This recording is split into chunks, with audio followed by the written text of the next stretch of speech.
our podcast. I'm your host, Alex Hunter, and I'm so glad you're here. Today, I have Chris Hardee Jr., the co-owner and co-founder of Pro Agent. Welcome. Thank you, man. I'm super excited. This is going to be really fun. Yeah, man, I'm so excited too, especially knowing that you're usually on the other end of this interview process, and now you're here in the hot seat. I'm really excited to give you some questions that maybe other people don't ask you. And by nature, I may just turn around and ask you questions too, but I'm going to let you be the leader of this thing right here, Absolutely, and I really appreciate that. So for those who don't know you, who are you? What do you do? What are you about? And what would you like to share with everyone? Oh man, loaded questions. So, my wife and I, Yolanda Hardee, we started, getting into real estate 2013 full time. We went from being individual agents to starting a team to running a brokerage to taking our brokerage over to EXP and kind of running a mini brokerage through the EXP model. And now we also are in the mortgage business. We're in the coaching business, and we're just really everything about building, amazing agents and making sure that they're building amazing businesses. And the idea for us really is instead of just I know that we can come into business, stay in the business and be powerhouses, but there's going to be a lot of agents around us that are unfortunately not making it or not as successful. And if we can be a major contribution to the industry, I think that the per person production will go in the right direction. More agents will make, a really good living in real estate, and they can provide for their families, and they can, of course, acquire real estate themselves and invest in a big way. And so maybe hopefully that encapsulates it, in a short, little phrase or short little response, but I think that kind of is what it is, Yeah, so basically you're a man of many hats at this point with all these different businesses that just happen to very well and strategically fall under the real estate umbrella. Mm-hmm. Now, how long have you been in real estate altogether? So I got my real estate license when I was 18 years old. I don't believe I really took it that serious at 18. I was probably just a troublemaker kid. And I unfortunately did not graduate high school. And at bare minimum, what I could have done for my mother is get a GED. And then, of course, since they owned a real estate brokerage, get my real estate license so I can give her some confidence that her kid is not going to be a troublemaker for the rest of his life. So I got licensed at 18. And, I started working, for Century 21 Hardee Team Realty, which was my parents' brokerage. They started that brokerage in 1993, 1994. Wow. So they've been doing real estate for a long time.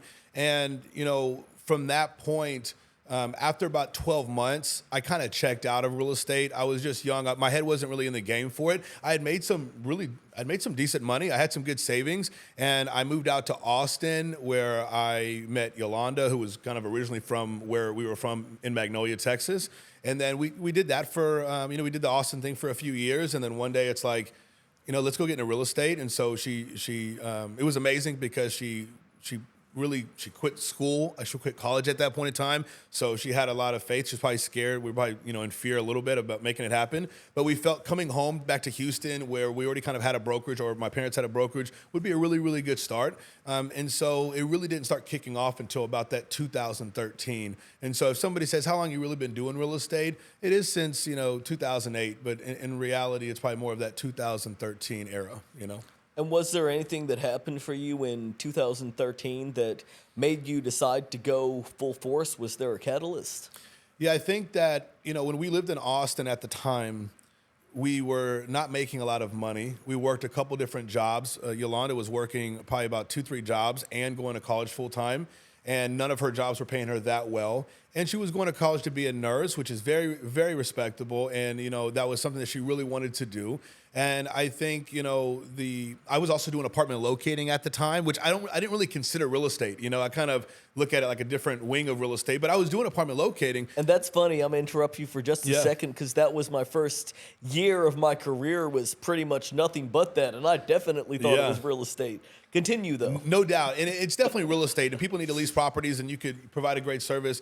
what happened is that I had moved to Austin. I'm like, how can I capitalize on having my real estate license? I wasn't really wanting to go into like real estate sales. I was just looking to kind of have a good time with Yolanda in Austin, and Austin's such a beautiful and fun city, especially at the time. I think it's been changing a lot, but it was Still really has a lot of beautiful outdoor activities. Oh my God, love visiting. It's really a great place. And if you're used to being in Houston, where it's just flat, and you go out there and you see some topography, and you see it's just beautiful, right? And it feels like it's in a different world from where you're used to. And so what happened is that we're in this situation where I'm doing apartment locating.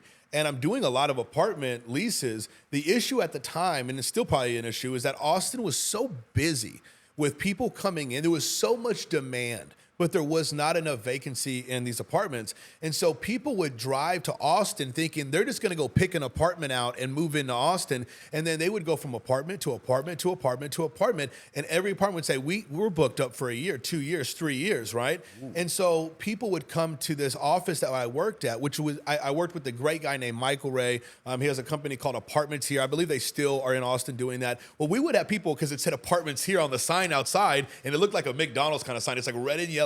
And it's saying Apartments Here. So people who have been driving around all day that have been looking for an apartment is like, Jesus Christ, at least I got apartments here. Let me go and figure this thing out, right? So they would come in and we would serve those clients. So we, all morning long, we're posting ads on Craigslist, trying not to get ghosted. If you've ever posted ads on Craigslist, at some point, there was a time where you just start getting ghosted. So you put hundreds of ads and then they all get ghosted and then the phone doesn't ring anymore. But we'd have a lot of walk-ins. And what would happen is an apartment complex, whether it's like a class A, B, or C, whatever it was, they would maybe renovate some units or have some vacancy coming up, and they would come to us and go, hey, we have 3 units coming up, 6 units. And we would already have a list of people that were looking because there just was so much demand and not enough supply, right? However, I did that for 2 years, and I got paid like $12,000 each year when I should have got paid like $60,000, $75,000. Because what would happen is the apartment complex is like, let's say you have, I won't say any names, let's say it's apartment complex A. Well, they come and they say, hey, we have 8 units to lease out. I may lease out 4. One of the other people may lease out their 4, and we get them all in there, and the people are super happy. Well, in apartment locating, especially at the time, and maybe it is still the case right now, is it may take 6 months to get that commission check, 90 days. It is still the case. It's taken me often 3 months up to a year. Of hounding the places just to get the money. So I know that struggle very well. So they're very quick to go, hey, come lease it out, but then very slow to pay you. And you just brought a willing and able candidate, right? And so that apartment complex, because the prices of apartment complexes were just going through the roof in terms of leases and the value of the apartment complexes, they may sell to like blank management company who now owns that apartment complex, and they would go, we don't know anything about you getting paid on that. And so they would not pay because they weren't the owners of the company at that time. And so I would have so many leases where I would never get paid on, to where at the end of the year, I should have got paid maybe $68,000, to do the job, right? For all these different leases, but maybe I only got paid, I think the last year I did, it was like $12,800. And I'm like, I believe, if I remember correctly, not only did I know I was poor, I had to do other jobs because $12,800 isn't going to support you. Yeah. And so what would, especially sprinkled out over 12 months, it's not going to be the best. I feel your pain. This sounds like my whole first year of real estate. Yeah. So what happened, man, is like we're in this situation where now one of my apartment, he's I still consider him a great friend. I haven't talked to him a long time, but he actually called, or somehow I got in contact with him. I got him a great apartment. We got him a great deal. Like, I forgot if it was 1 month or 2 months free. And he was really, really cool. And he had moved from Oklahoma, and he had a job with a company that would really, they would set up all the cars at dealerships, like on Auto Trader and Car Gurus. And so I'd go out there in a Honda hatchback, or Hyundai hatchback that's like from 1991 that was beat up. It has a printer on the back in the trunk in the hatchback that would weigh the car down. And I'd go out there, I'd take pictures of cars, and I'd put like the stickers on the windows. And I was doing that for like $300 a week on the side, right? $300, $400. So I'm trying to do anything I can to make some money because the apartment locating wasn't working out. I'm like, I got $20,000 in money coming to me in the next whatever, but it never would come, right?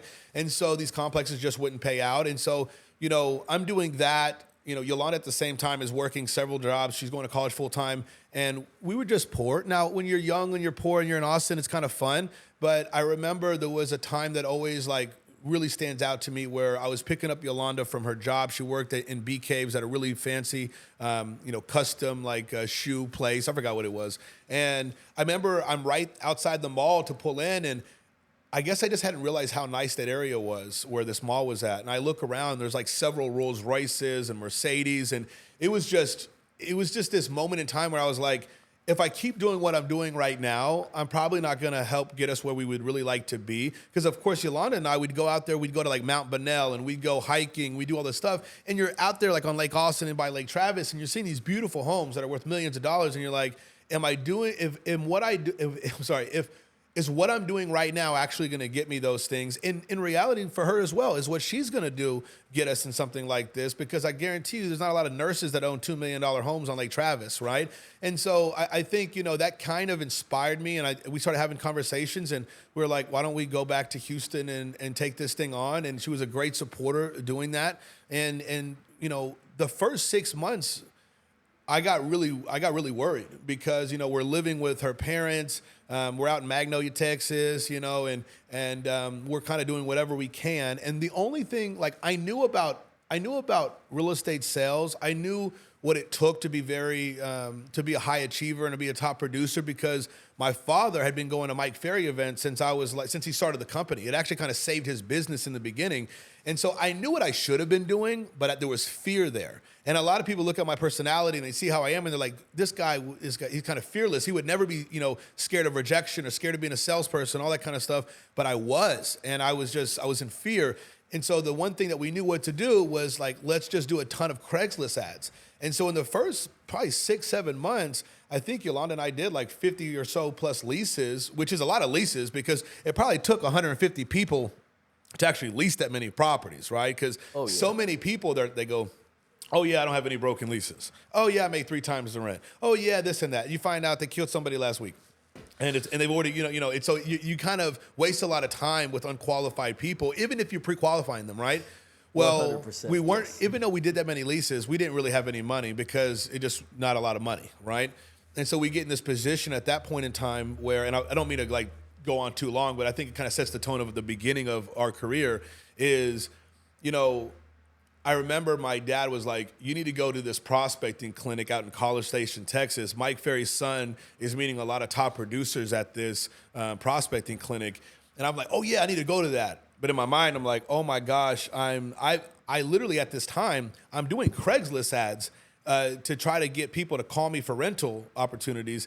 And I'm supposed to be in that room prospecting. I even had a sign on the door that would say, don't bother me because I'm prospecting, right? But I was not prospecting. And that phone, man, that phone felt like it weighed 100 million pounds. So what were you doing instead of prospecting? I was just posting, Yolanda and I were just posting a ton of Craigslist ads. Just continue. So that was your form of prospecting at that time? Yes. And then what would happen is Yolanda and I may post ads like all day, 2 days, 3 days, 4 days. We post several hundred ads, and then they all get ghosted. Then you got to create a new email. You got to create a new this, a new that, and it screws everything up. And so nobody's going to call you on the ghosted ads because they're gone. And then now you got to do this again. You got to do this again. Well, this also, just like before, was not going to get us the success we really were looking for. And maybe we could have mastered more of the leasing side of the business.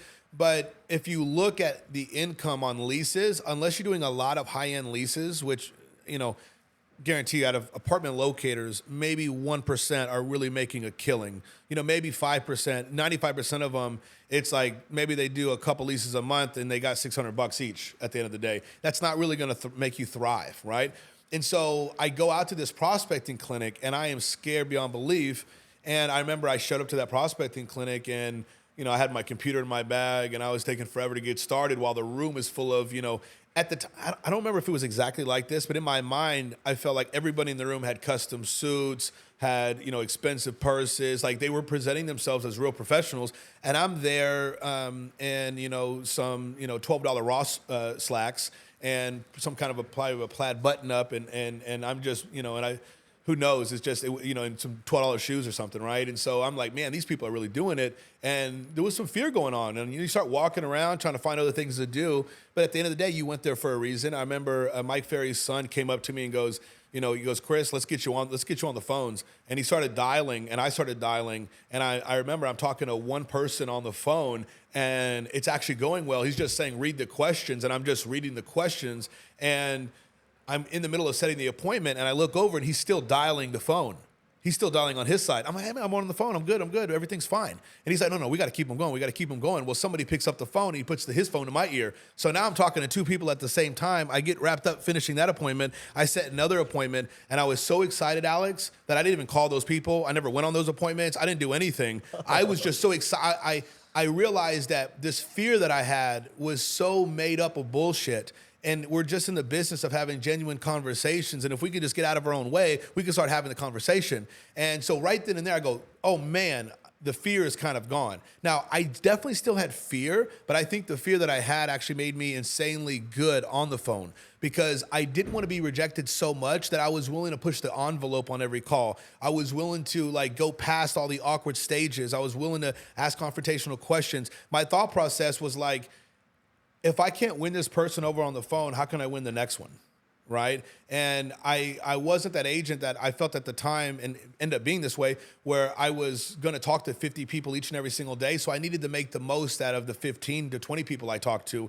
And I would get in a position where in most days that I prospected and I talked to 15, 20 people, I would set 2, 3, maybe 4 appointments, right? And so the fear was so intense for me that it made me thrive under pressure. And sometimes when that fear comes in, most people kind of bow to the pressure. And there's that switch that you have to hit. And for me, it took me getting out of my comfort zone and going to that event. And then the following month, my dad, I think right after that, my dad goes, hey, there's a Mike Ferry event in July. You and Yolanda need to go to it or should go to it. And we're poor and we can't really afford it. And we couldn't afford to get into coaching or anything anyway, for the most part. And if I remember right, I think we even packed sandwiches or something and go. We were that poor. And we had such a crazy story going there for the first time. But this is 2013. It's in July, mid-July or July 18th or something like that. And I remember that we got into Miami super late at night. And it was not a good look. It didn't look like the Miami we thought it was going to look like. So you guys drove there? We drove there because we were poor, and we went in there we went in a Volkswagen Beetle. Oh. And so a little Volkswagen Beetle, and we drove down there, and I remember it was pouring down rain. I remember we stopped by McDonald's, and they were like, "You're not in Florida, boy. You're in South Georgia," and we were like, "All right, well." South Georgia, Florida, it's the same difference. I think they were like, "What are these Latinos doing here?" I think that was the question, really, at 2 a.m. I think. But anyways, we woke up in the morning, we opened up the curtains, and it was the most beautiful place we'd ever been to in our lives, right? And then we get down to the event, and I remember we pulled up to the beautiful hotel that it's at. And there was all these Rolls Royces. If you've ever been to Miami, especially right there on that strip, it's nothing but Lamborghinis and Rolls Royces. Oh yeah. It was this motivational moment where I'm and I remember Yolanda and I, we pull up, we park, and we're walking up, and there's 2, 3 black Rolls Royces, and there's these 16-year-old kids hanging outside of them, clearly either they're doing some stuff and they're making a lot of money, or their parents are producers. Something's going on, right? And this is outside the Mike Ferry event, right? And so there's these, but it was I'm man, if I look at Yolanda and we're man, if these 17-year-old kids can be out here in Rolls Royces, look what we're gonna do here, right? And so we walk up to Mike Ferry, and I had a conversation with him, and I said, hey, I'm gonna pay for coaching. I don't know how I'm gonna pay for it, but I'll sign the contract. So you literally got to walk up to Mike Ferry and tell him this face to face? Yeah, so this was probably right before it starts. It probably starts at 9 or something. I think this was probably at 8:30. And it was so embarrassing because I walk up to Mike, and at this time I'm 23 years old. I've had my license for 5 years. And Mike is super smart. He remembers everything. He's just very smart like that. And I remember I walk up to Mike, and Mike goes, "Congratulations, Chris." And I'm like, what do you mean, Mike? And he goes, well, because Mike also knows my father, and Mike has played golf with my father, and I think my dad is known for playing his worst round of golf with Mike because of the pressure I think my dad set on my dad. And Mike would be like, the fairway's right here, and my dad would just go off to the side. Well, Mike goes, congratulations on your on your 5th year anniversary in real estate. And I'm like, Mike, how the heck do you know that? And he's like, well, I saw it the other day on LinkedIn, because Mike probably doesn't go on Facebook and Instagram and TikTok, but he does go on LinkedIn. And he goes, I saw, I believe last week it was your 5th year anniversary. And I go, Mike, it's not going good. I did get licensed, 5 years ago. I've been taking it serious for 6 months, but really I've been doing it like this, and I need to be held accountable at the highest level. And I know if I put my money out there that I don't even have, I'm the kind of person that's going to have to pay it, and we're going to have to pay it. And Yolanda and I are just going to dominate this thing.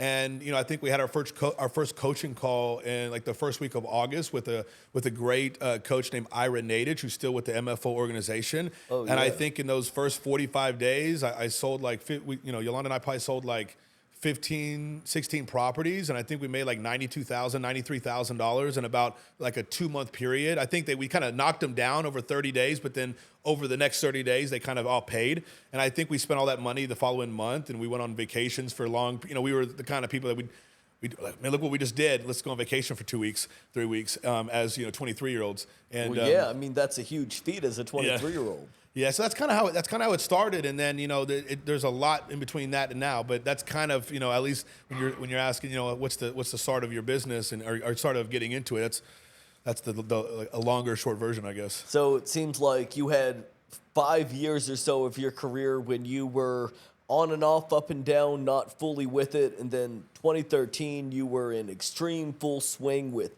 amazing success through your efforts and through the Mike Ferry coach. Now, how long were you in production in that way before you decided to start a team or begin your own operation? Yeah, great question. So the intention for Yolanda and I believe, was to never start a team. It was not even in our thoughts. We were really just looking to sell as much homes as possible and do our own thing. And I think at the time, at least I know for myself, I was in the mentality of like, because people were trying to like watch what I was doing, I would say, hey, you guys can come to my office and you could watch me and stuff, but kind of it was like this, don't bother me, I'm focused on my stuff. And I really learned how to thrive under pressure. For example, if you're lead generating and you're prospecting, you hide off in an office, you're not going to be doing it at the level as if you said, hey, Alex, I want y'all both to watch me prospect, and I'm going to set 2 appointments in a row. And then I'm going to thrive under that pressure, and I'm going to go set me 2 appointments in a row. Versus, well, like nobody's hearing if I'm doing it good or bad, and if I make one call and then they hang up on me, I just stop calling for 30 minutes. So instead, I did thrive under that pressure. I needed that kind of a pressure. And so what happened is that Yolanda and I were working in the Century 21 office out of Tomball, Texas, and we were doing pretty well. I think it was about, because you asked about how much time, 2013 to 2016 was primarily full-fledged production. However, after about a year of doing that production, or maybe even less, Yolanda and I were like, let's open up an office in the Heights. And the reason why was because we liked the idea of being closer into Houston, even though we lived in Magnolia, Texas, right? This was pre-99. And so what would happen is I'd be at the office and I'd prospect. I may set listing appointments today in Katy and Galveston and South Houston, maybe in Conroe, right? Well, it would take so long to drive out to those appointments that we figured, okay, well, if I go to the gym in the morning and I open up an office down here in the Heights and I'm there by 6:30, 7 o'clock in the morning, now I'm really, in retrospect, 30 minutes away from any appointment I'm probably setting versus being in Magnolia, Texas and being an hour away. And so that was kind of the mentality. And it's also, putting more money on the line. Putting money on the line could really help you capitalize what you're doing. And so going, hey, we're going to go and spend our own money on an office and we're going to get this thing set up. Now, it was like 1,000 square foot office, and it was primarily like me making some calls in there. Yolanda would be in there as well, making calls, working. And what would happen is, because a lot of the agents in the office knew about the success taking place, I went from, probably, Yolanda and I are probably like 140 on the list of agents as far as success, and then we go down like the top 2, top 3 pretty consistently, or at least the top 5 on a regular basis. Because there'd be other agents in there that have been in the business for 15, 20 years, and they're selling 50 homes in the year, right? And so probably from their database, mostly at that point, I would imagine. Yeah, database, being in the market or being in the business for so long, and so we had to go out there and find ours. And of course, at that age, not everybody's buying homes too. It's not like our database of 22-year-olds is going to be buying a lot of properties as well. We did help a good amount of that happen, but it's not like if you had the same amount of people and 300 people in a database, right? Without a doubt, and that takes time. Yes, and so after about 3 or more years of being in production, some things happened with our family.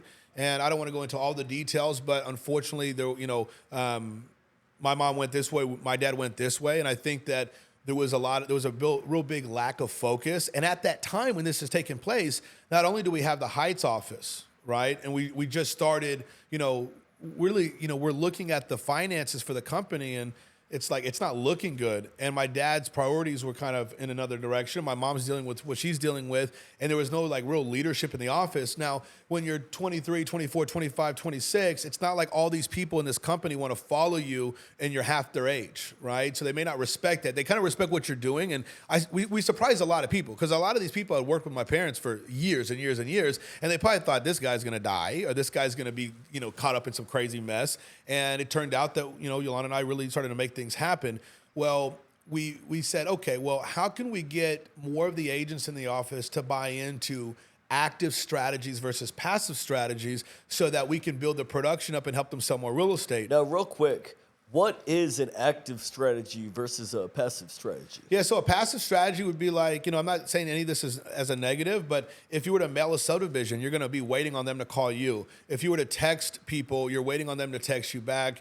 If you are posting on Instagram, Facebook, TikTok, you're kind of waiting for somebody to come to you. You're going to have to do a lot of that for an extended period of time to have any kind of real response to it, because the universe kind of works like that, right? I'm not saying that there's unicorns that like start doing some videos and they go crazy, but statistically that's not really going to happen. An active strategy is me actually having genuine conversations with as many people a day as possible in order to maybe set 1 or 2 or 3 or 4 or 5 pre-qualified appointments on a daily basis. So instead of me waiting around, the idea is we got to actively go out there and find the business. And it's a numbers game. 95% of people don't need your services. You got to go find the 5% that do. And there's several different types of people you can reach out to identify that. Whether it's, I'm going to canvass and call a neighborhood, whether I'm going to call my database of everybody that I know, whether I'm calling expireds for sale by owners. There's a lot of different lead sources like that. And then you just spend your time becoming a conversation specialist in each one of those avenues, and you kind of learn their language, and then you identify personality styles, which can also enhance your conversion rate because now you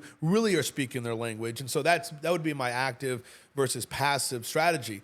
Well, what's funny, if I go back real quick, is like we got in this position where we were like, we're going to start a team out of the need of building more production for this company, not for Yolanda and Chris to like not have to work, and then all these people, work for us and we get to make money off of them, right? So when you first started the team, you were both still doing your production and you were doing the team. Exactly right, exactly. And so we got in this stage where, I remember there was this office meeting, and we had this office meeting in this, old building out in Pinehurst, Texas, in between Magnolia and Tomball, and this is where we did our office events. And some periodically, right? And so, they're doing awards, they're doing this and doing that. Well, we kind of stood up and said, hey, we're going to start a team that's all based around accountability and building your production and being active in your lead generating and all that good stuff. And I think out of everybody there, over 100 people there, we had like 6 people that said, I'm down. And those 6 people were all agents, I believe, that had never even sold any real estate, and they'd been with the company for a year, 2 years. They just weren't that active, unfortunately, and they weren't getting a lot of results. And, they weren't... Evidently, they wanted results. They wanted results, right? And so Yolanda and I, we took those 6 people, and we kept on doing production. Now, I like to say that we weren't in a position where we're doing production and we're telling everybody our production.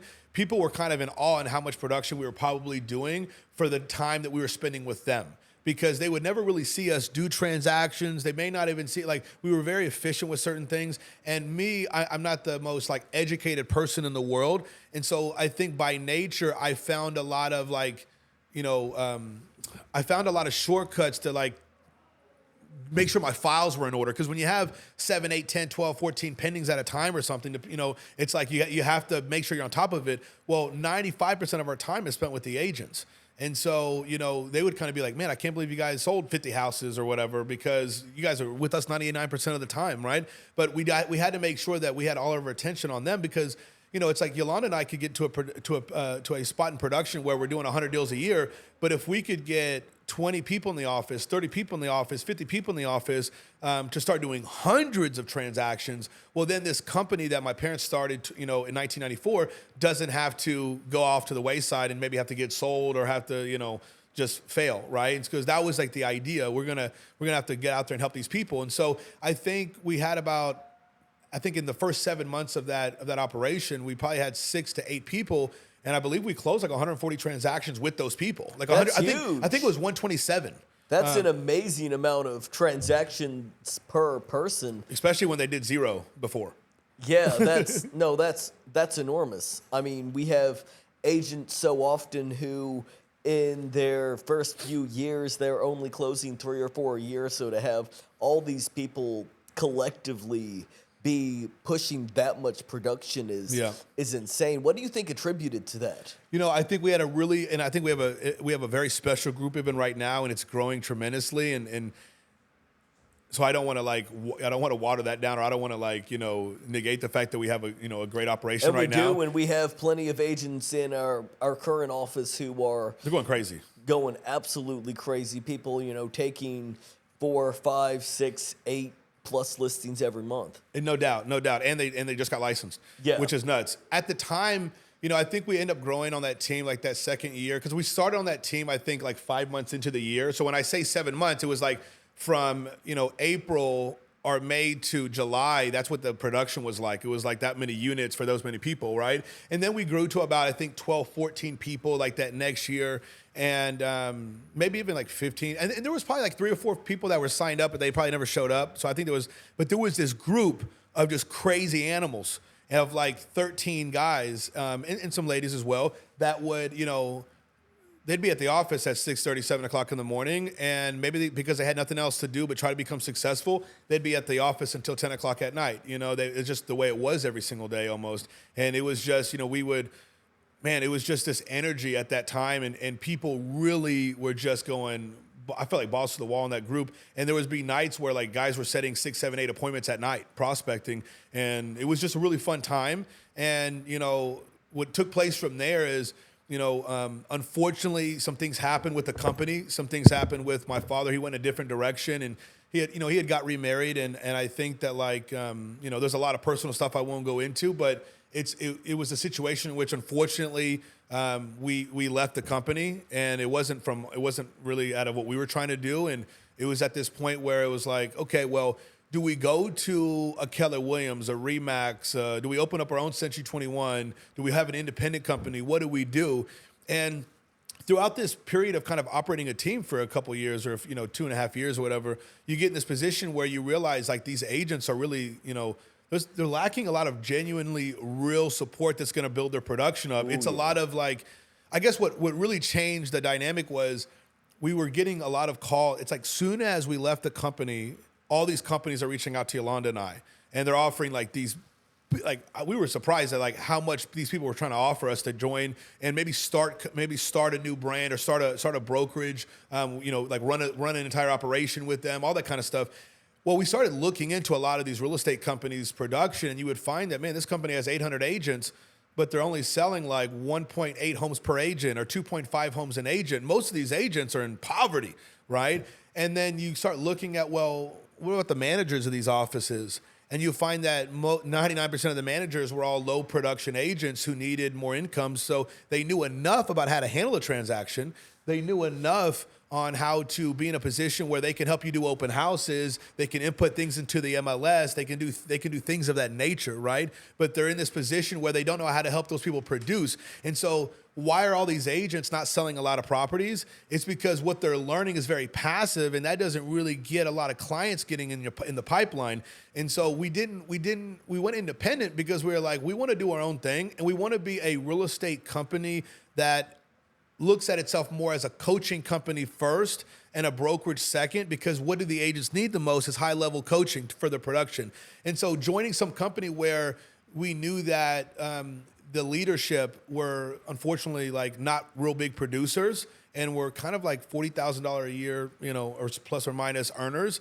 These are not people like, in reality, some big company should have a $500,000, $1 million a year real estate agent leading the office. But are they going to go lead an office for $50,000 a year? No, they're going to keep doing their production. And so there's this real imbalance with brokerages in which you find that most of the real leadership, most of the real producers, they're not going to spend their time working with a ton of agents, and the person that is going to be the one that's not doing any production. Well, then that person just learns the habits of that person who doesn't have a lot of production. And so we went in and we started Hardee and Company Real Estate at that point in time. And Hardee and Company was great. We loved the logo. We had our name in there. And the reason why we had the name was Mike told my dad a long time ago, put your name in your brand because then you'll really kind of fight for it. And so at the time, and I kind of do believe that, even though we've changed names, but it was a great start. And so we became Hardee and Company Real Estate, and we did that for 4 years or so, 5 years, maybe 4 years or so, I forget.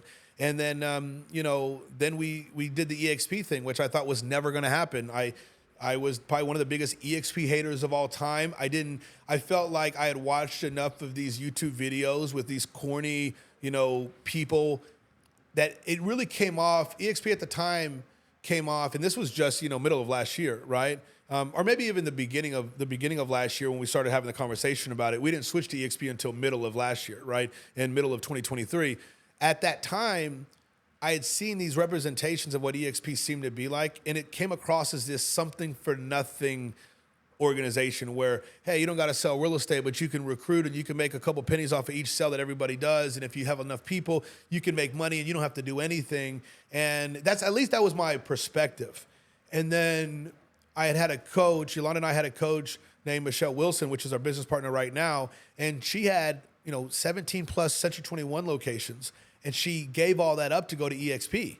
And she even stopped becoming a coach with the MFO organization to work on that more. And so one day she calls and she says, hey, this is my last coaching call with you. I'm going to EXP and I'm going to spend my time doing this.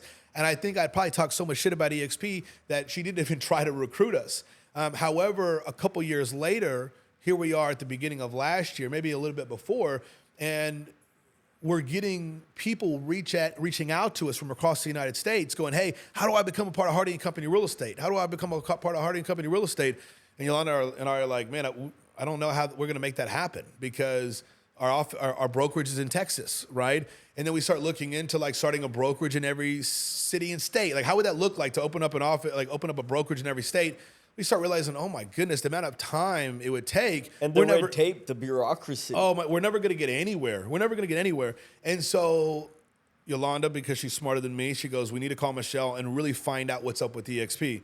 And then, I don't have to go into the EXP tangent, but there was a lot of real beneficial reasons that I never even noticed or saw before that I saw from that phone call. And Yolanda saw that as well. And it was it gave us the ability to kind of, have multiple different options for agents to be able to work with Pro Agent, whether they're a part of our Mega Icon team, whether they're in our downline, whether they're in our coaching, anything like that. And that's kind of how it started off. So nationwide now, people can actually join Pro Agent and be a part of this in some level? No doubt about it. And so if you look at like co-founders and Pro Agent, which Pro Agent is kind of underneath the co-founders brand as well, you're looking at like 800 people that are across the United States just in those two downlines, which are kind of like systematically within each other, right? And so, we've kind of just started this off in the last 6 months to 10 months, and now we have agents that are joining, EXP through Pro Agent. They may be in Orlando, Florida, they may be in Arizona, they may be in New York, but now because of the way we do things, we know that what we offer is most likely going to be way better than anything that they would offer in their own city. So they can go join some brokerage in their city, but are they going to get what like Pro Agent delivers each and every single day?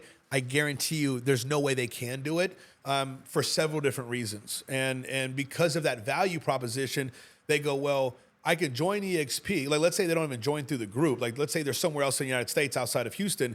Well, they join that. Now they're going to get so many benefits. Well, if there's other agents that they know that need all those benefits because nobody else is offering them at a really high level or almost any level at all, if they join EXP through that person, they're going to get access to everything in Pro Agent. Now, if somebody joins somebody else at EXP that has nothing to do with Pro Agent, they won't get access to that. And that's one of the big misconceptions. Somebody would go, well, I just need to join EXP, or I just need to join Real. I need to join one of these new like advanced companies, which somebody should. It's who you join within that organization. What organization are you joining into at that company? Because many agents I may talk to at EXP, I go, who did you join in with? I don't even know. They don't really do anything for me. And so it doesn't mean like EXP is going to create success. It's more of what's the organization you're getting into within EXP. Very much so, and I'm glad you clarified that because I think that's a huge thing. People think that something like an EXP or any brokerage with a similar structure is going to be basically that if you sign up there, no matter who you sign up under or with, it's going to be the same experience, and it definitely isn't because as you've said to us here at the Pro Agent office before, EXP is more like the vehicle that Yes. Pro Agent is still driving and carrying through because it's Pro Agent first. EXP, we just linked up with them to get the benefits of being part of that additional network, and we plugged into a really good network too. No doubt about it. Yeah. So we came into a good network, and that's what really set the tone. So I believe we have this long conversation with Michelle. Yolanda and I we're on the back patio talking to her for a long period of time. And, I'm sitting there thinking, we're running a really good business. We have an independent brokerage. Yolanda and I are, in essence, really kind of the only leadership within the company. Of course, there's producers and people that are part of it that they definitely do their fair share and they help out. But there's other millionaire or million a year income type earners that are like leading the way. It's kind of just Yolanda and I, right?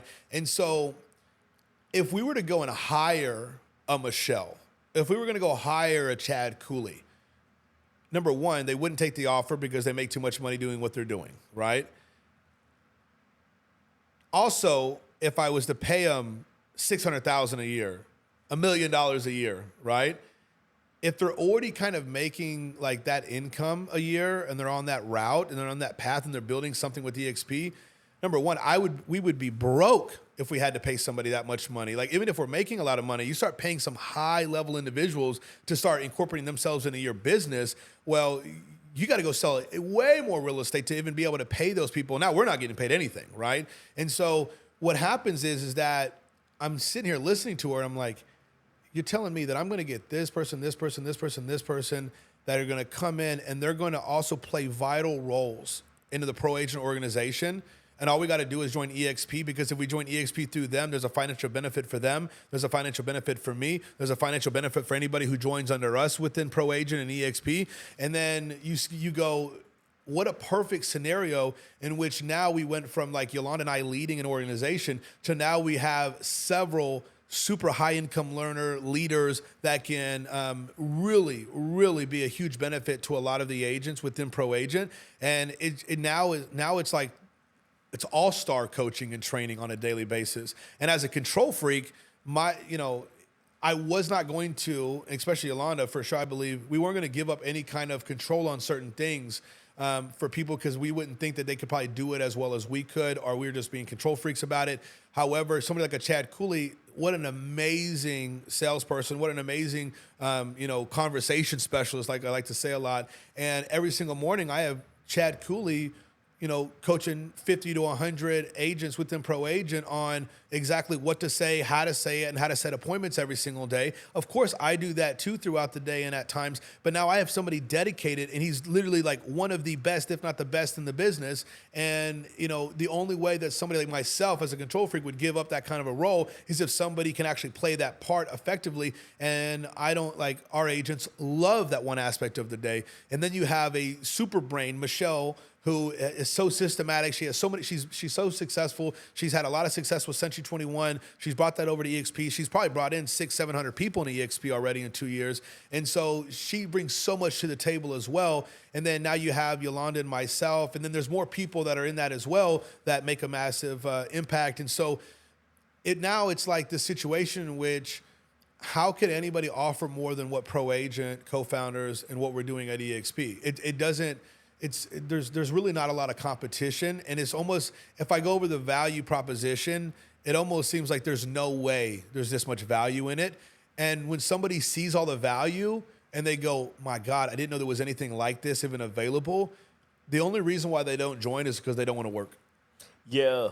No, that's great that you've been able to basically take all these different components and optimize essentially the ultimate agent experience. Now, of course, there are agents who just don't want to work, and we can't help them. Yeah.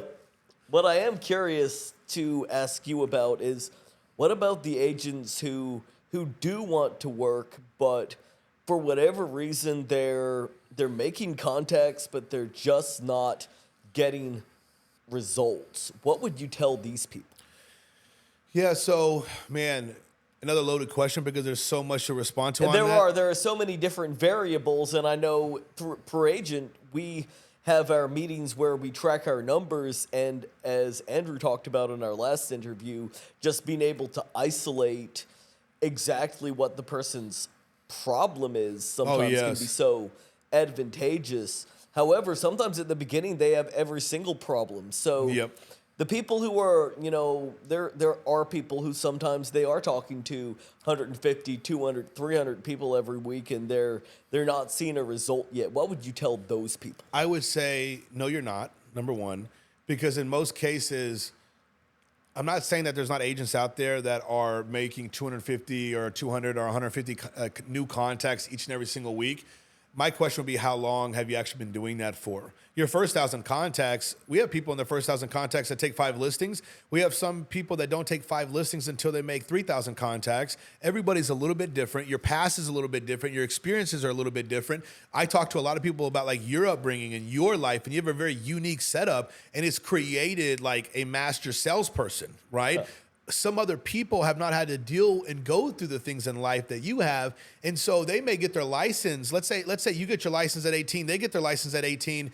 Well, you kind of have an 18-year head start on them based on like everything we've talked about, versus they may be the person that never talked to anybody in their life. They may have been like that person that had 4 friends in school, was not very versatile, wasn't really willing to get out of their comfort zone, really like they were just kind of doing their own thing. And then they want to go become successful in real estate, and you're going to have to get out of your comfort zone. You know, even if you want to do social media posts and videos, you got to get out of your comfort zone. You have to be somebody that somebody else would like to embody. And they go, man, I think people want to take advice from other people who they would actually trade places with. Yes. And until you sound like somebody and you actually become that person that people would trade places with, you have to actually put the sweat equity into this, right?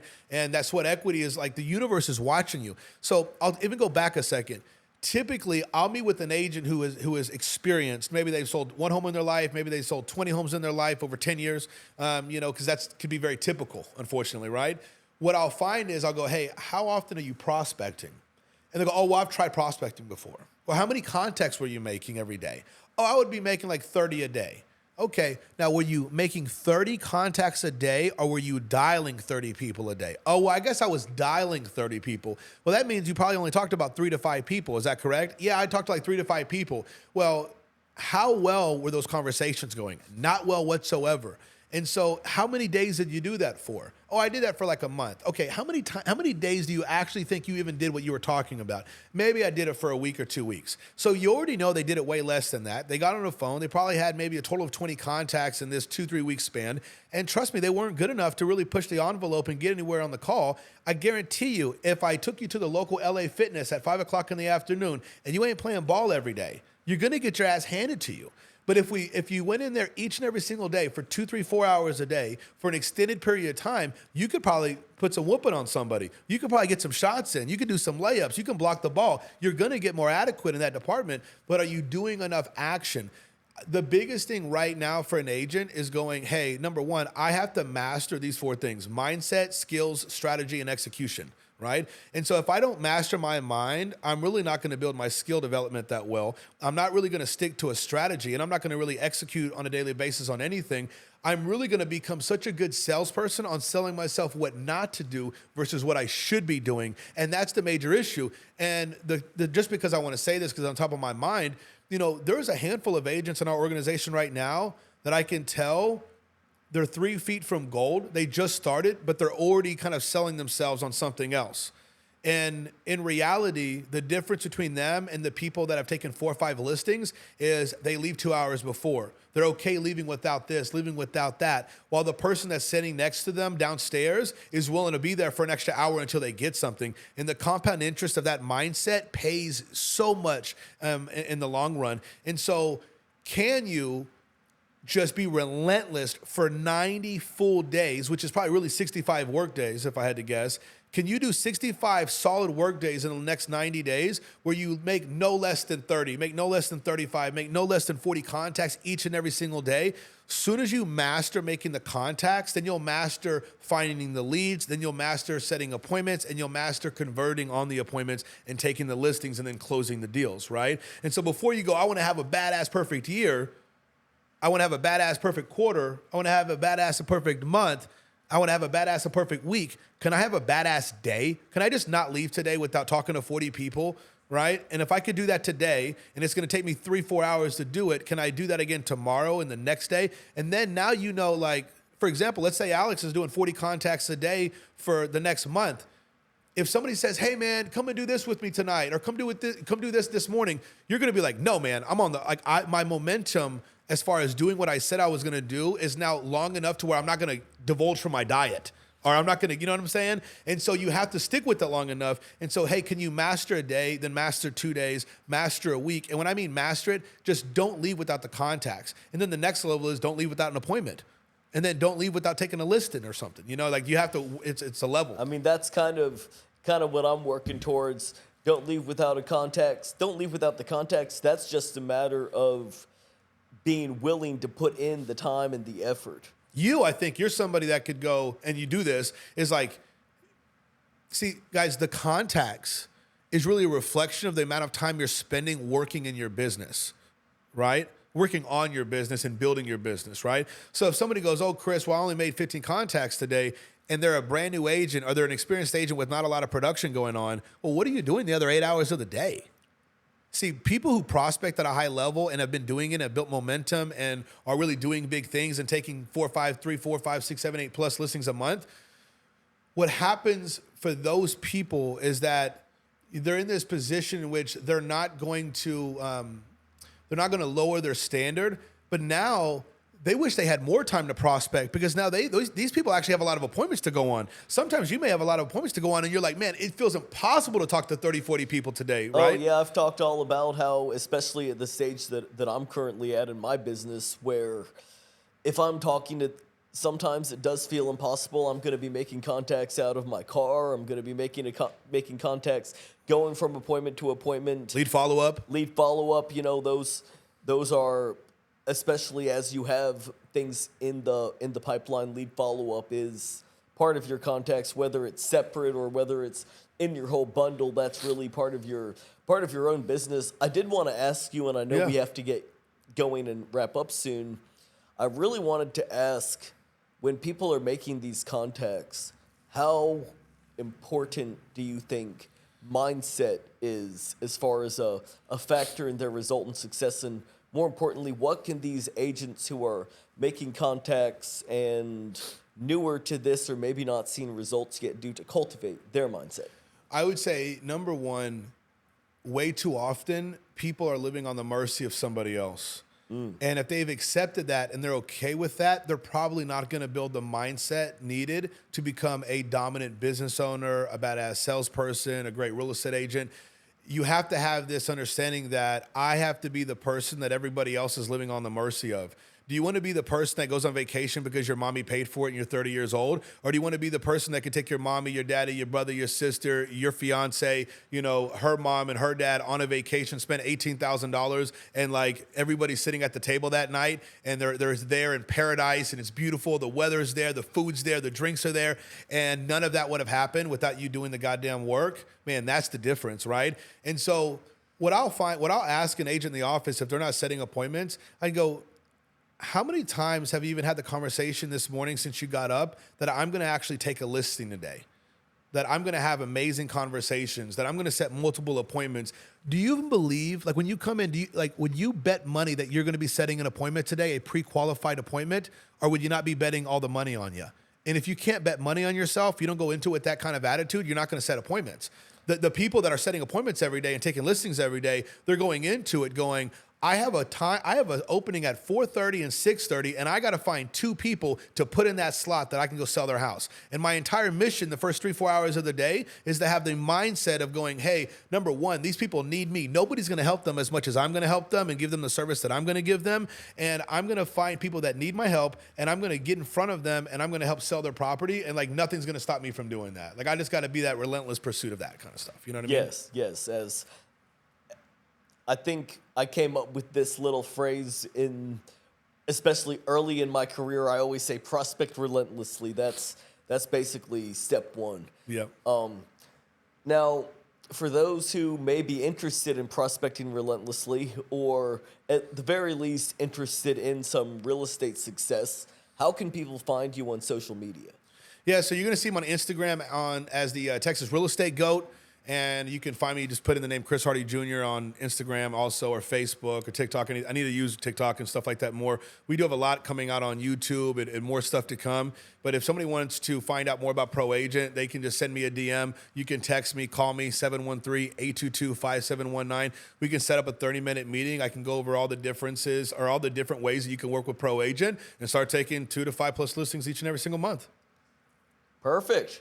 Well, Chris, thank you so much for showing up here today to the Unlocking the Door podcast. It was awesome interviewing you. Lots of great motivational clips all throughout that I'm looking forward to sharing with everybody. Thank you so much. Of course, because I'm a talker, it felt like it was 15 minutes, and I felt like I could go for 4 more hours. So we're definitely going to have to do a part 2 to this very soon. Oh, there will be. There will be. Yeah. Awesome, man. Well, thank you guys so much. Thank you, Max. Thanks to you as well. Heck yeah.